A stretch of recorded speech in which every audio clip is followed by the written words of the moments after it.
Hello everyone, welcome to StudyIQ English.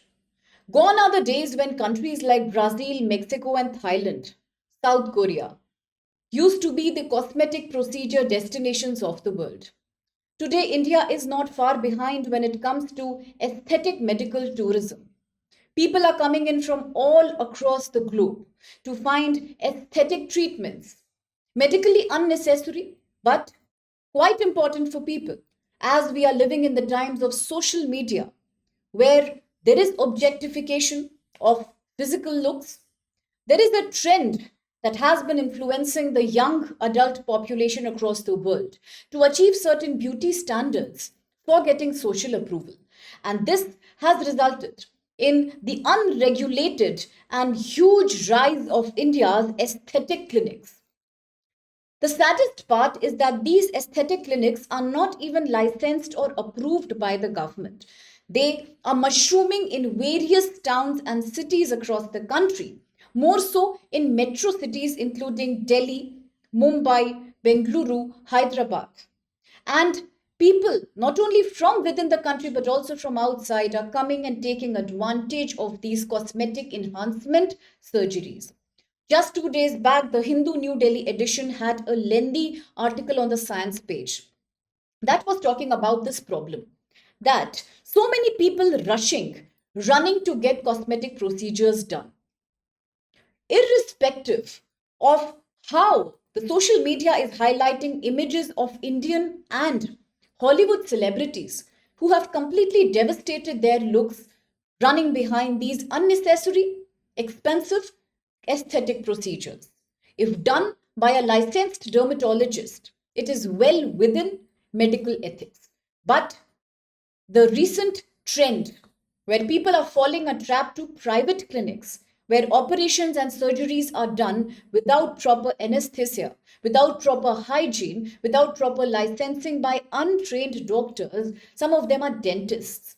And still, they have taken some diploma, a short term course in surgery, and they conduct these procedures just for social validation. So many young lives under threat. That's the pitch of today's discussion. Now, talking about the Hindu article and the recent estimates, India's booming aesthetic industry is now valuing at about $2.5 billion in 2024.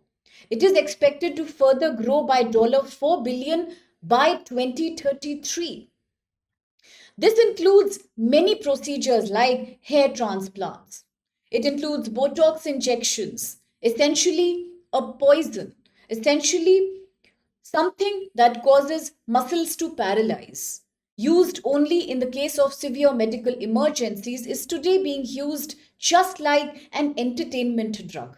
Just for people to feel young, just to give them a better self image of themselves, just to allow them to have more attractive images on social media, it is entering the public life now. Similarly, you have fillers, the very popular hyaluronic acid. It all began with the rush for people trying to apply topical creams having retinoids and hyaluronic acids of various kinds. Today, it has entered the invasive medical care market. People want these hyaluronic injections on their face to have a better skin, to have a better texture and appearance overall. Then, apart from that, there are skin lightening treatments also. The rush behind light skin tone, bleaches of all the kinds, glutathione. Recently, it also caught up news as a very famous model, Shifali Jariwala, had passed away. People are speculating what if all these deaths among young, apparently healthy individuals could also be related to too much unregulated use of all these cosmetic ingredients. Then you have the PRP facials, you have something that's known as the vampire facial, where the entire skin is poked to create artificial injuries so that the healing process then takes care of more collagen production, ultimately giving you better younger look. You have all sort of anti-aging treatments, and this is the Indian culture today, completely running behind a western trend, also not only becoming a leading medical destination but in a way making such dangerous procedures very, very commonplace. Now, why do you think this trend has become such popular suddenly? Obviously, because the middle class in India has been on the rise. In the past 2 decades, we have seen exponential growth in people's purchasing power capacity. With more disposable income in urban areas, cosmetic procedures are an attractive, lucrative option for those who want to look young, to feel validated. Similarly, we have the social media as the biggest influencer here. There is Instagram, there are YouTube reels, and there are Facebook pages which not only highlight people very proudly who have undergone these procedures, but also it traps the mind of young people, particularly young women, to go in for having a kind of look that is acceptable globally. Then it is about beauty based, appearance based peer pressure. When everyone in your circle is doing something to enhance their looks, then why should you be left behind? It's coming out of the Gen Z's FOMO mentality, the fear of missing out. Sometimes these advertisements, created by misleading slogans like look better, have a better job, get hired more for modeling jobs, get hired more for marketing advertisement jobs, if you look younger, if you look better. So these are completely misleading because they never highlight the dangers behind these unlicensed procedures, and still the trend has caught up in a major way. Now these images on the screen right now could be extremely tacky, they could be extremely disturbing to some people, but this is what is going on. Now the problem is that unregulated mushrooming of clinics has happened. Clinics in India, in the urban areas, in the semi urban areas, are operating without any license. Many of them are not even registered with the government. All they can do is spend on their marketing and attract people through social media campaigns or through physical advertisements. Then there are often no tie ups these clinics have with hospitals. Surgeries as serious as fillers, surgeries as serious as a complete facelift that needs anesthesia, is happening under twilight anesthesia. It means just a temporary anesthesia. It's happening in operation rooms that are not properly cleaned or sanitized. In case an emergency happens, where does the patient go? There is no formal tie up with any hospital to take care of these complications. There is no provision of ready mobile ambulances. There is zero awareness about it. In fact, among the people who are taking up these procedures, they are very, very complex in nature. Fat grafting, liposuction, fat shaming of people is another trend. To look fit, it is touted that a liposuction, where your fat is sucked out of the body, is a very smart procedure. It's an easier way out. Little do people understand that it is done many times under non-sterile, unsafe conditions as well. Okay, so what are the health risks involved? Well, so many. The surgeries are botched up. There are complications taking place, from excessive bleeding to necrosis. That's a very dangerous side effect, tissue necrosis. There is a death of tissue in minor procedures like fillers and facelifts also. It means your entire organ or related tissues can go wasted. Sometimes people undergo amputations owing to such severe crisis. People can go in septic shocks. It can lead to mortality among people. At the same time, there are disfigurements. People go in for these procedures, they spend lakhs of rupees into it. Sometimes it lends to further disfigurement of your face. It leads to a lifelong trauma, depression, anxiety among the youth.